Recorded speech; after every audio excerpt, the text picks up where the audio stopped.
Hello, Tampa. It is Saturday morning right here on the Big 8 AM 820, and it is time to Let's Go Low with your host, Jeff Stanislow from Golfers Unite, and our friend with the Caddie Corner, Payne Stewart's former caddy, Mr. Mike Hicks. How you doing this morning, Mike? Doing great, Jeff. Hope you are, buddy. So we had a big weekend last weekend, the Open, where um, some incredible stuff happened. Now you've been there, and we'll talk a little bit about that further. But Ryan Fox, who kind of came out of nowhere, took the 154th Open at 10 under. So let's just get your initial response to what happened this weekend at the Open at the Royal Birkdale. Well, I mean, it obviously, I think you had 3 or 4 62 shot, but then 10 under par won the tournament. So it just showed you that, if you got it going, you could go low, but if you weren't spot on, you weren't going to play well. So, with that many 62s being shot, you would have thought that the winning score would have been a lot lower, right? And kudos. I mean, Ryan Fox, if you look back at his record, I mean, if the guy gets there, he's not scared. He closes the deal, So, yeah, he putted. He played with authority on that back nine, like it was just like he was in a zone or something. Well, he went for it. He's got a unique golf game. It's his golf swing, it's his golf game. And when he has control of his golf swing, he's free enough and has enough self-confidence and belief in himself that he goes for it and he gets it done. And obviously, this past weekend, he had control of his ball and, he went for it and he won the tournament. So, I mean, felt bad for Sam Burns. I mean, he keeps getting there and just not able to close the deal. I mean, look, you got to get fortunate. He played well enough to win the tournament, but somebody just played, a couple of strokes better. So, heck of a tournament, though. Enjoyed watching it. It's my favorite one of the year. So I thought it was a great Open. Yeah, I agree. It was a great Open. This is Jeff Stanislow. You're listening to Let's Go Low right here on AM 820, the Big 8 radio in Tampa. Thank you for all your support, Tampa. This is brought to you by Golfers Unite, golfersunite.com, all new website. Check it out. We got the hookup board. Lots of great content for you, golfersunite.com. So, Mike, kudos to Fox as we talked about. But what a great, I mean, you always talk about the weather and the conditions. And they had a beautiful weekend there this weekend. And so, I would like to get your thoughts on just how that played. I mean, you mentioned, 4 62s, and these guys just kind of tore it up on occasion. But, the weather was beautiful. The weather was beautiful. And, the RNA, I got to tip my hat to them too. They could have made the place unplayable because, the fairways were faster than the greens. So they kept water on the greens to make them receptive. So it played a lot easier than it could have. Had they let the greens get the color of the fairways, then you would have had, probably barely under par winning that tournament. So, but I thought it was a great setup. The rough was burnt out. And I found it really interesting too that, with even the fescue being burnt out, these guys were still spinning it. I mean, there was no, there weren't many jumpers and, the coming out of that fescue, the guys were stopping it on the greens. And like I said, they did keep the greens relatively soft the whole week. So it was a good setup. And, that's it was exciting. I mean, you didn't know what was going to happen and who was going to win till the last shot, right? So it was a great open, and like I said, hats off to the RNA. I thought it was a great setup. Yeah, it was. We're talking with Mike Hicks, Payne Stewart's former caddy. If you guys want to check out Mike Hicks, you can visit his website. It is MikeHicksGolf.com. He's also available on Instagram at Mike Hicks Golf. So Mike is doing, professional events, product reviews, consulting. If you want him on your bag, maybe for a VIP golf outing or something like that, he's open to that. Check out MikeHicksGolf.com for those.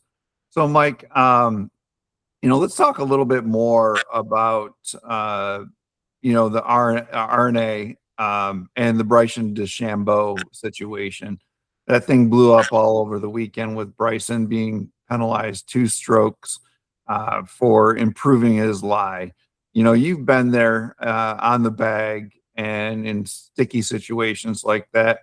What are your thoughts? In your mind, was the penalty correct? Bryson held everybody there really late. He got a lot of slack for that. What's your opinion on the most controversial thing that happened on the Open this weekend? Well, that sort of stuff has been going on forever. So I thought nothing of it when all that was going on. I mean,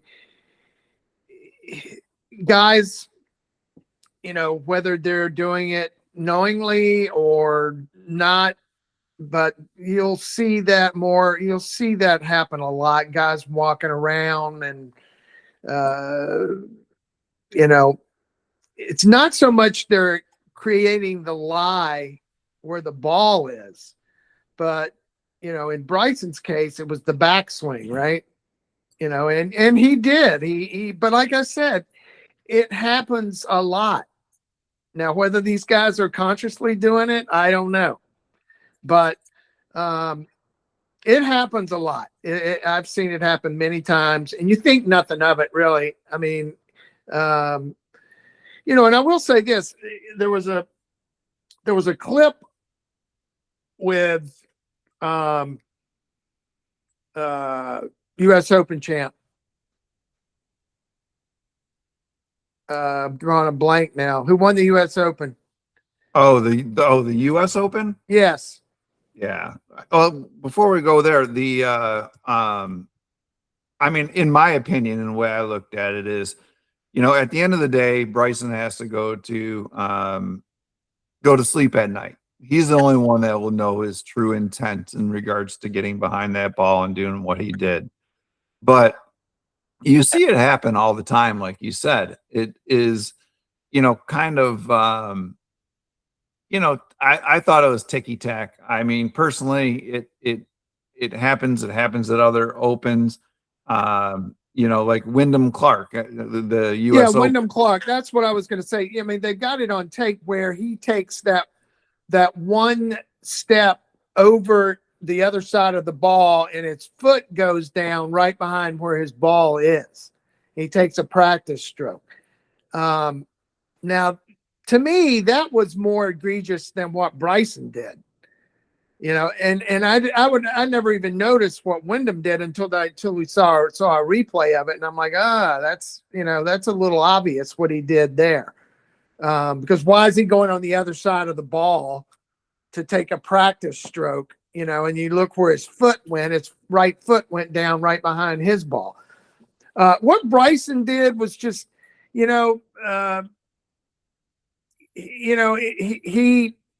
did some dancing around back there, but like we've said, man, I mean, that stuff goes on a lot more than you would think. I mean, especially when you got that high of grass.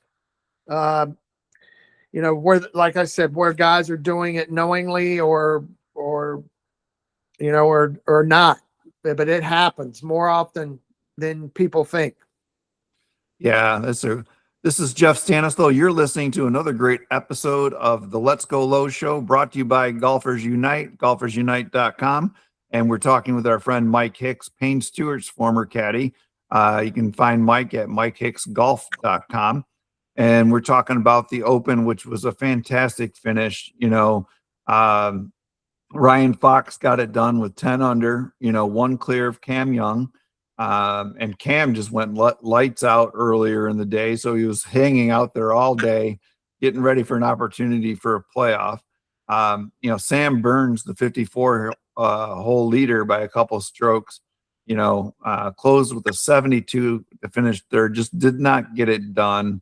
It started off very difficult, with a few bogeys early on and couldn't come back. Tommy Fleetwood, the local hero there, grew up just a few miles away from Royal Birkdale, finished fourth and had a great showing.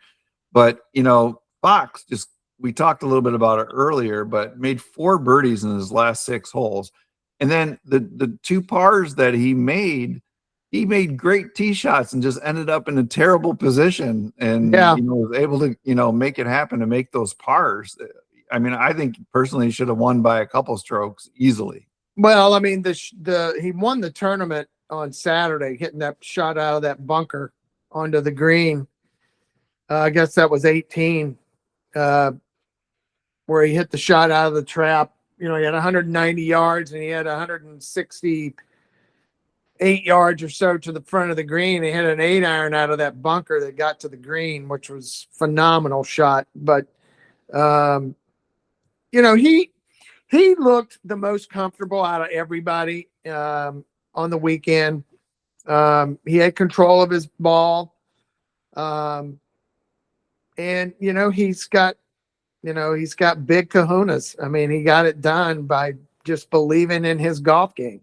And where everybody else was a little, had a little doubt in their game and just couldn't get it done. I mean, but yeah, I mean, the 18th hole, just so difficult to hit that fairway. And Cam Young had a great drive, just a little off, and then he tried to get greedy out of that bunker, and instead of maybe taking his medicine, hitting one less club to make sure he cleared the lip. But then you have that cross bunker up there in front, so I mean, if you mishit that club, you come up in that bunker. I mean, so really tough situation there for Cam Young, but he played great, and it really looked like for a while there that he was going to post the winning score for sure. So they call Ryan Fox is now what they call the champion golfer of the year, and got the claret jug. I didn't know that title kind of came along with that as winning that. I was like, what's this champion golfer of the year thing? Yeah. And it seems like it's something that the Open kind of coined themselves. Oh yeah. Well, they look at their tournament as the tournament, and I'm a U.S. Open guy. I love it because I've won it twice. Could have won it, multiple times. 4 times at least if Lee Janzen hadn't been born. But that is still the ultimate in golf, in my opinion. Winning an Open championship, especially if you do it at St. Andrews, the home of golf. So they consider themselves the tournament, and in their defense, it is. Yeah, all the majors, that's the one. I mean, that's the ultimate in golf, in my opinion. Yeah, this is Jeff Stanislaw, your host of the Let's Go Low show right here on AM 820, the Big 8. We're talking with Mike Hicks, Payne Stewart's former caddy, and I guess being called the champion golfer of the year while it went back to the very first Open at Prestwick in 1860. So they were given the jug and a challenge belt and leather belt and things at the old time, but since it was the first one, that's why they kind of coined it the champion golfer of the year. So pretty cool backstory on that. Yeah. Mike, what surprised you? We had controversy with Bryson. Fox got it done. We got just a few seconds left, and we're going to preview this upcoming 3M in our next segment. But anything shocking for you at the Open? No, not really. I mean, usually when the ground is that firm and that fast, usually the greens are that way too, where they're matching the fairway. So like I said, my hat's off to the RNA for making the greens playable and giving the guys a chance, because it could have been goofy golf had they had the greens as Right. fairways. It could have been really a lot of carnage for sure. All right, come back to our next segment. Right after this, we're bringing Mike Hicks back. We're going to talk about the 3 Open at TPC Twin Cities. This is Jeff Stanislaw, your host of Let's Go Low, brought to you by Golfers Unite, golfersunite.com.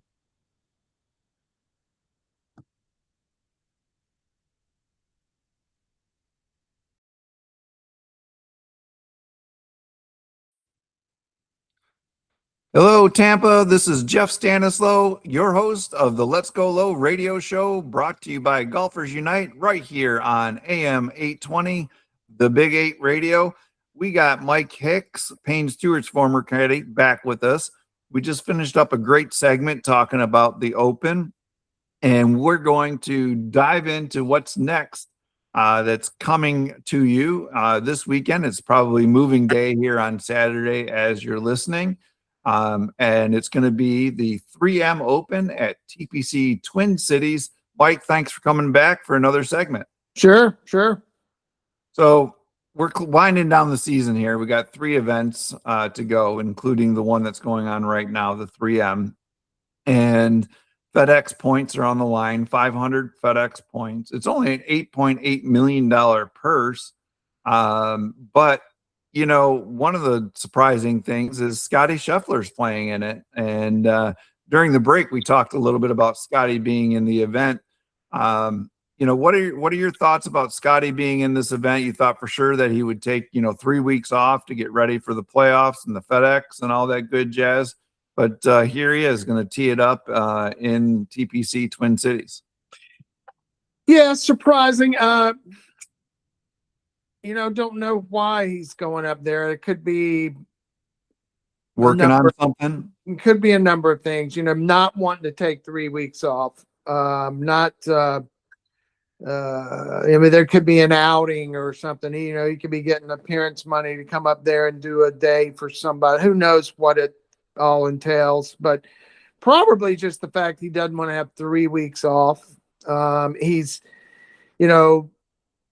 knows he's very close with his game, so he's maybe wanting to get back on the winning ways. And that tournament's nothing but a putting contest. I mean, they'll shoot the grass off that place usually because it's soft.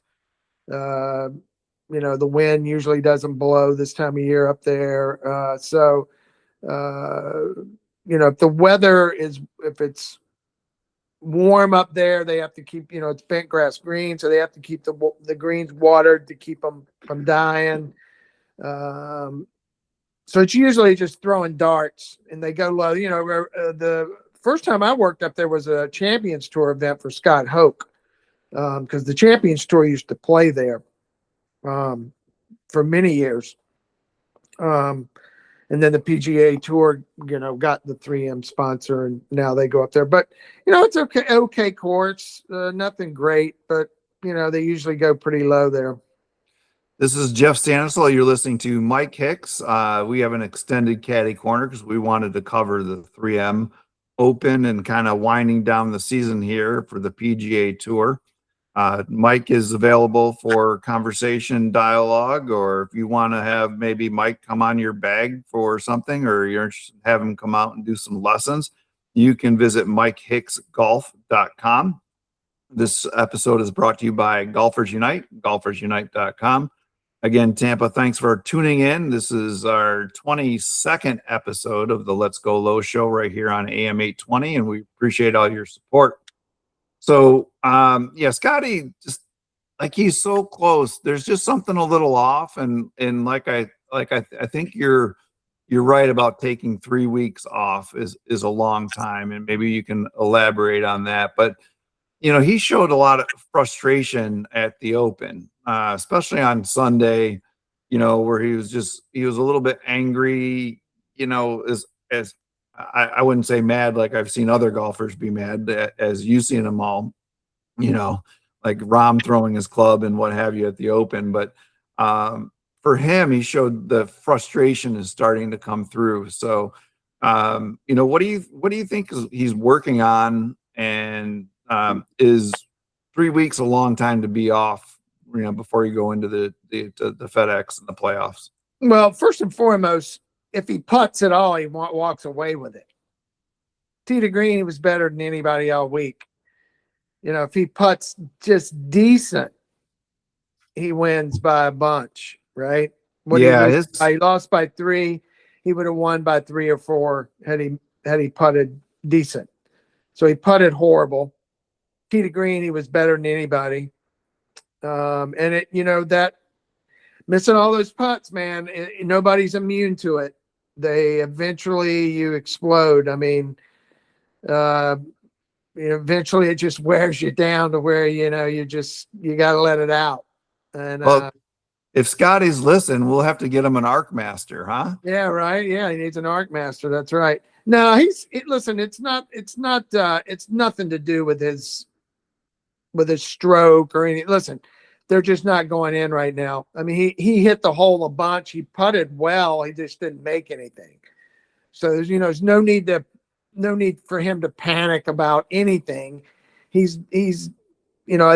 showed him early on Sunday out there with his putting coach, Phil Kenyon. And I don't know if anybody that's listening was watching that, but a great tip for everybody that is listening.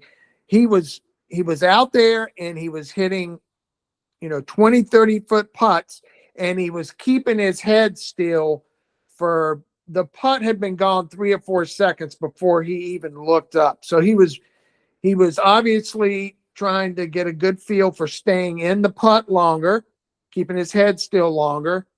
Like I said, he putted well. He just didn't make anything. And that's just golf. I mean, there's no need for him to, and I'm sure he's not, there's no need for him to panic. But if he putts at all, he walks away with it. Right. He's dialed in. Well, I teed up a plug for you for the Arc Master, and you didn't take the bait. Why don't you tell people what the Arc Master is, Mike?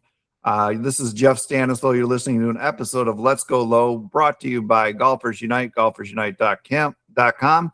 And if you want to check out the Arc Master, Mike is actually the USA distributor for this fantastic product. Go ahead, Mike. Tell us a little bit about the Arc Master. So the Arc Master is a training aid. It will make you feel what a perfect putting stroke feels like. You can get on this thing and right away it'll expose any flaws you have in your putting stroke. And you can set the thing up to where, like I said, you can feel what a perfect putting stroke feels like. And then it's just all about retraining your muscles to create that muscle memory to make that perfect stroke. It's an incredible training device. I believe in it. I encourage everybody out there that's listening, if you get a chance to get on one of these things, it's called the Arc Master. Totally advise you to do it. Yeah, if you guys want to check out the Arc Master, just go to MikeHicksGolf.com. Mike is the USA distributor for the product. You can mount it on a wall. You can change it to whatever arc angle and degrees that you need to fit your putter in. I've been on the machine and can attest that it exposed my tendency to just go out initially versus back. It kept on fighting me at my putting stroke. I thought I was going in, but I was actually going out. It is amazing. There's some videos on there. Go to MikeHicksGolf.com and check it out. So, Mike, shifting back to the 3M Open. So Kitayama is, trying to defend his win from last year to become the first back-to-back champion for the 3M in history. Nobody's ever won it twice. But he's hardly been heard around this year. What are you thinking there? You think he shows up or? Well, I mean, obviously he's going to have, some good feelings around there, but man, look, there, like I said, it's a putting contest this week. So who knows who's going to have the hot putter? I mean, Kurt's a nice player, but there's a lot of nice players. So listen, if Scotty gets the putter going, he'll win. Pretty much. You probably go ahead and, we know he's going to be right there. I mean, he missed the cut at Scottish Open, but who knows what happened over there. I didn't watch any of it. But he came right back and led the field tee to green at the Open. So, he'll be right there. If he putts, he wins because he'll be the best player there. Yeah. As much as you kind of like, I'd like to see Scotty get that win. He's been so close. The game of golf wants to see him get that win as well. And this course, like you said, it's putting, and so if those putts fall, that didn't happen at the Open. I think you're right because the rest of his game is dialed in. This is Jeff Stanislow. You're listening to Let's Go Low right here on AM 820 in Tampa Bay. We appreciate all your love and support. The episode is brought to you by Golfers Unite and our continued support from Mike Hicks and Mike Hicks Golf, Payne Stewart's former caddy. We appreciate him always being a part of this conversation so you guys can get inside the ropes and inside the head of someone that has 40 years on a PGA Tour bag with the likes of Payne Stewart and so many other professionals. The experience is amazing. So we're kind of getting down towards the end here, and these 500 FedEx points kind of mean something. So what, as you're kind of a caddy and, you're talking with your player and you're kind of looking at the end stretch of this and, whether to get in the FedEx playoff or gearing up for the playoff, what are the conversations that you're having with your player towards the end of the year? Well, it really depends on where you're at. There's only probably 20 guys that are locked in right now to the top 30. So, you're, and then it all, they change it so much. I mean, you're the criteria around how you qualify for this, and it changes. Everybody that's trying to get in the playoffs, they're going to be grinding the next 3 weeks. If you're saying the top 30 right now, you're locked into the first 2 pretty much. So you're probably trying to schedule where you're not playing so many in a row because more than likely you're going to have to play 3 in a row if you make it all the way to the Tour Championship. And in the heat of the summer, that can be tough, especially going to Memphis in August. That's rough. That's a tough week.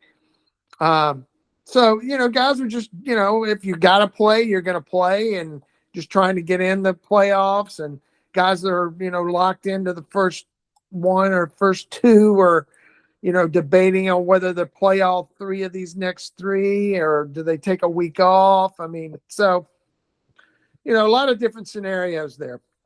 So it's interesting. I mean, everybody, Scotty still remains number 1. But in the FedEx points, Matt Fitzpatrick is leading Scotty just by 6 points with 3-1 wins.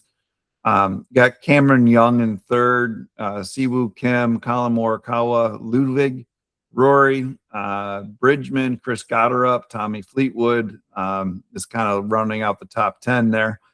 and these guys are ready to fight now. The format of the FedEx and the play and in the playoffs and stuff like that, I always get confused about like how you got to start with so many points and then the other people got to catch you and you got like, I don't know. Maybe we'll do an episode that just kind of dissects that so people can help understand what happens at the end of the year. But quickly, what's your assessment of how they do it?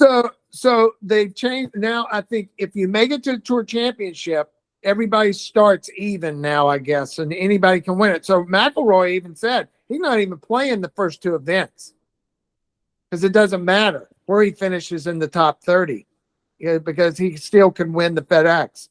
So he's not even going to the first two playoff events. So, I mean, it's, they try to make this thing, fair and exciting, but, you spend all year trying to get, to that number one or number two spot. And then all of a sudden you get you make it to the Tour Championship and now everybody's on level playing ground. That don't seem right to me. You play all year to finish real high. And then all of a sudden a guy that finished 30th is starting out equal with you. I don't know. To me, that don't make sense. Yeah, But it is interesting. They do change it a lot. You know what I mean? It used to be like you played in them, and then based on how it shuffled. Then they did it to score, and then I don't even know what the format. Obviously, according to McIlroy, from what I heard in the interview that I watched, everybody that gets in the Tour Championship can win the FedEx Cup. Like everybody's starting even, and that's why he said, "Hey, I'm not even playing the first two playoff events because it doesn't matter where I finish, as long as I get in the top 30, which he's locked into." Right. So this is Jeff Stanislaw. This is another great episode of Let's Go Low right here on AM 820. We thank Mike Hicks from MikeHicksGolf.com for joining us. This episode is brought to you by Golfers Unite. Check out golfersunite.com. Thank you, Tampa, for all the support. And as always, let's go low.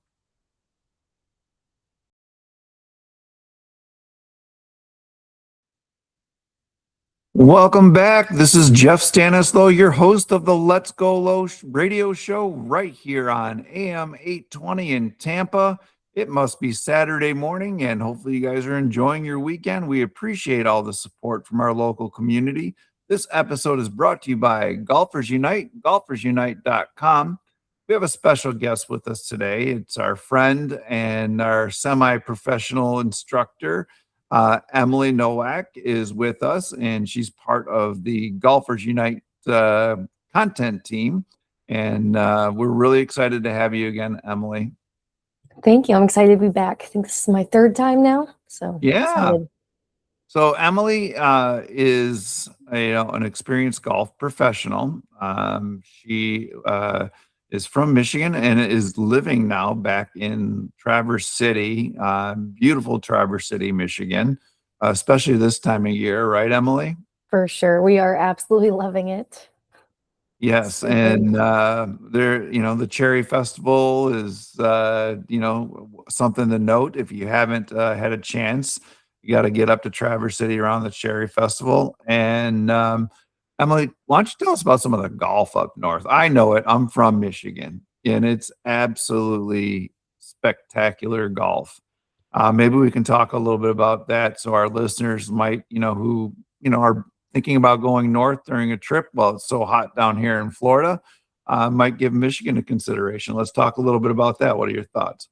Yeah, so Michigan golf is definitely an absolute hidden gem.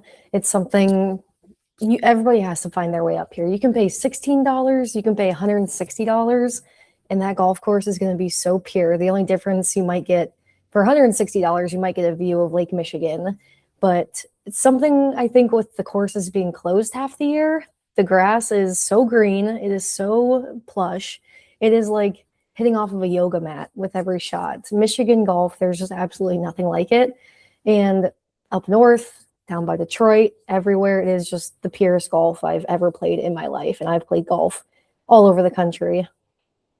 Yeah, I agree. I've I lived in Michigan for many years, and I absolutely love it. My friends, we lived in southern Michigan in the Novi area growing up, and went to Michigan State University, and so we would always do golf trips. And a lot of people think that playing golf in northern Michigan that you have to go to the UP, but Mhm. from Lansing in a 2 to 3 hour drive, you're in golf God's country up there, with great courses available. Why don't you tell us? You're in Traverse City. Tell us about some of the featured courses in Traverse City. I know there's the Golden Bear, right? Yep. There's that. That's one that a lot of people like to hit up here. I just played one a couple weeks ago called Bale Farms. It was up on one of the peninsulas, one of the toughest golf courses I've ever played in my life, but it was in such good shape. But all of these peninsulas, there's kind of a couple tucked up there. I haven't gotten around too much in Traverse City, but I did find a little par 3 course that I'm absolutely in love with. You go out there, you pay $16, whip around in an hour.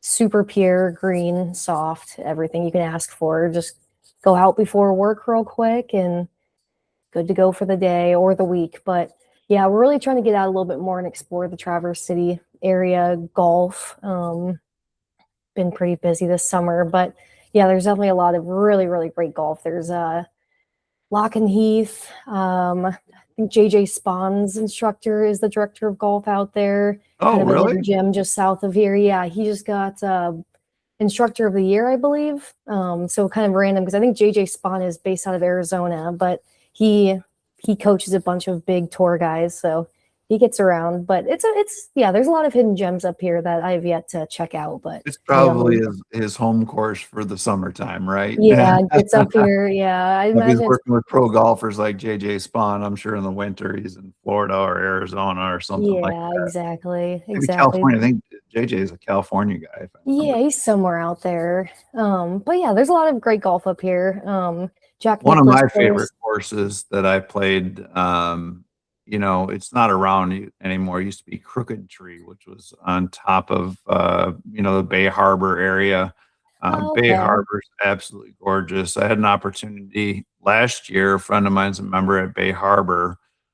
We played it for 2 days, and he happened to have he owns a helicopter on top of it. So after our first round, he took my son and I up in a helicopter for a tour of the whole Bay Harbor, Oh, Petoskey nice. area, and Lake Charlevoix.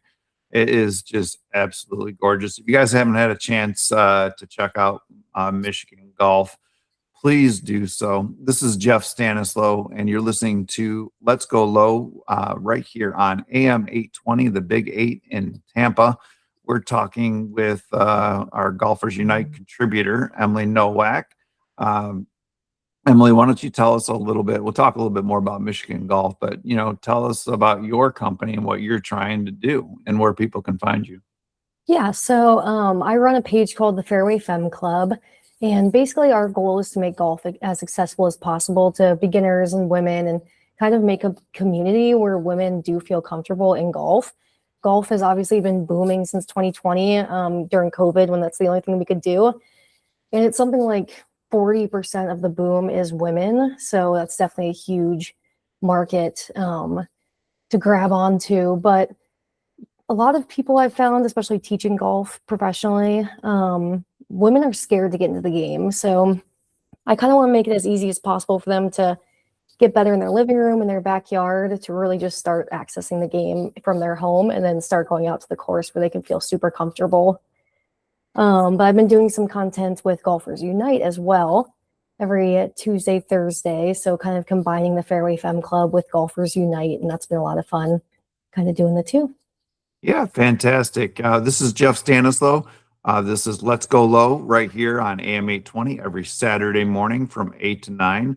We're talking with Emily Nowak. Emily is a contributor for Golfers Unite. It's golfersunite.com.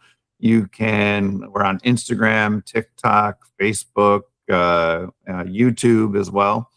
Just search up Golfers Unite, and I'm sure you'll find us. The main site is golfersunite.com. So Emily, just talking a little bit more about Michigan golf here briefly, and I think we'll bring you back for a second segment because let's feature on Michigan Golf this one, and then we'll talk about the mental golf game, some of the tips that you put up actually on the Golfers Unite social media channels. They're being very well received in the community. You take requests from our followers, and then you fulfill some of their some instruction related to their requests, which is, I think maybe we can do a separate segment here, and hopefully you can have you come back. So one course that I played, I don't know, it was about a year or two ago, was the Loop. Oh, Forest Dunes. Yep. This course has a lot of hype. Actually, Stream Song here down in Tampa, their holding company actually bought Forest Dune a few years ago. And it's a link style course. It's beautiful. It's a resort kind of destination course with homes and condos for golfers. Not a ton to do around that area. But the Loop is a cool course. It is, you play it 18 holes one way one day, and then they play the same 18 holes, but they reverse tee to green the next day, hence called the Loop, which is pretty fantastic. Have you had a chance to get out there yet? No, I haven't. I just love loop courses in general. I don't know if you know, but like St. Andrews is the original loop. They'd play it both ways just to keep it maintained each way, the wear and tear. But I think more courses should be laid out that way. I haven't been out there, but that's definitely a bucket list course, I think, for a lot of Michiganders. Well, it's interesting because if you think about it, just the, cost of dirt and real estate and, what have you, you get an opportunity to build 36 holes per se on the same 18 hole layout. So it makes sense.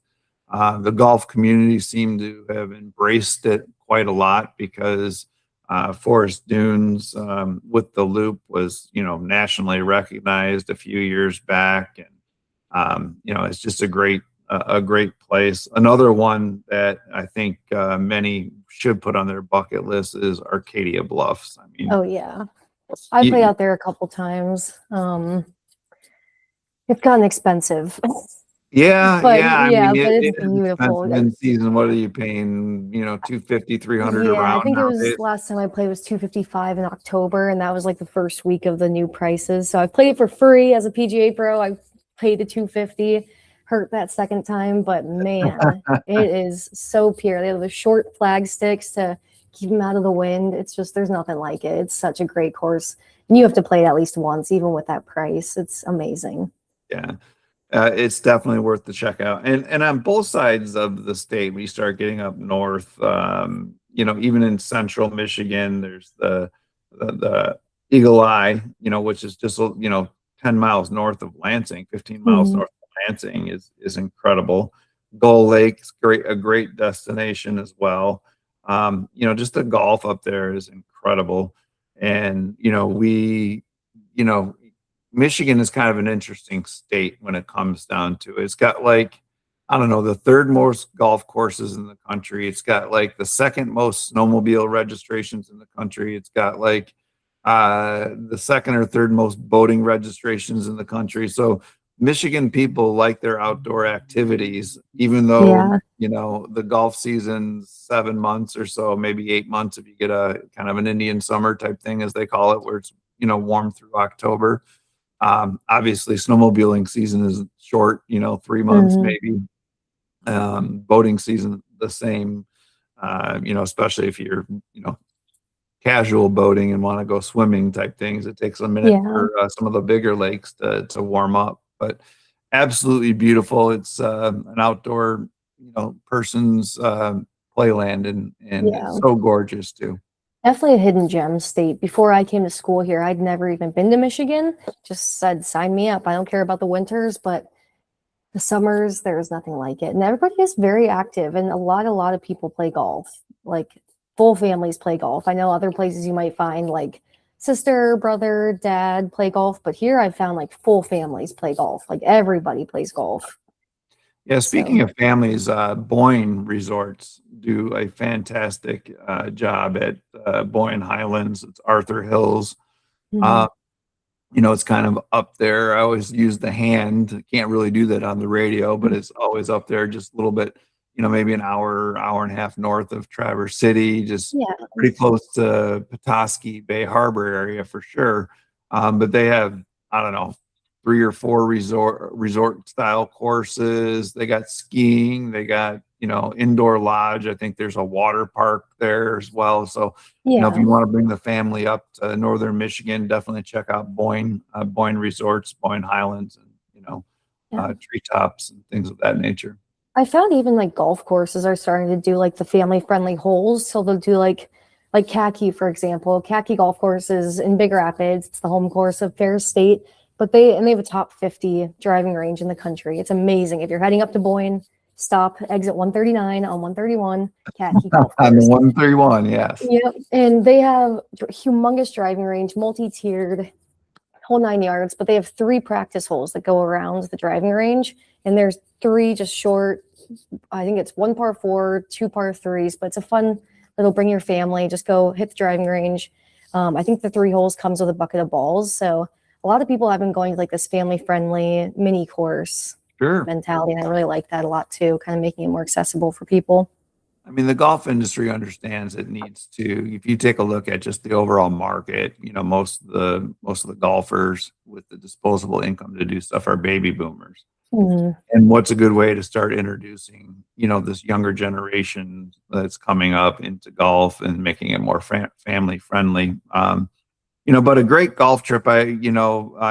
Don't discard Michigan golf in the fall when the leaves are turning Oh, too. yeah. So our listeners are listening to this here in the July in the Tampa area, but maybe take a look at a golf trip, fly into Detroit, go down to downtown Detroit, catch a end of the season Tigers game or an early season Lions game, or maybe even go to the Big House or Spartan Stadium.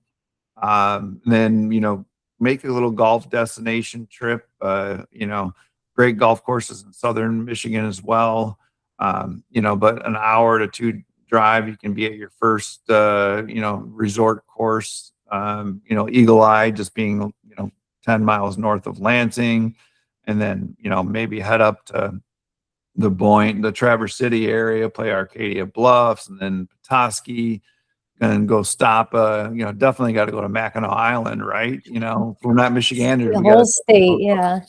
go to Mackinac Island, check that out, and then maybe circle around, go to Roscommon. There's some great golf courses in that area, and then make your way back to Detroit. But Emily, thanks for talking Michigan golf with us today. Definitely, if you guys need anything, you can email me, jeff@golfersunite.com.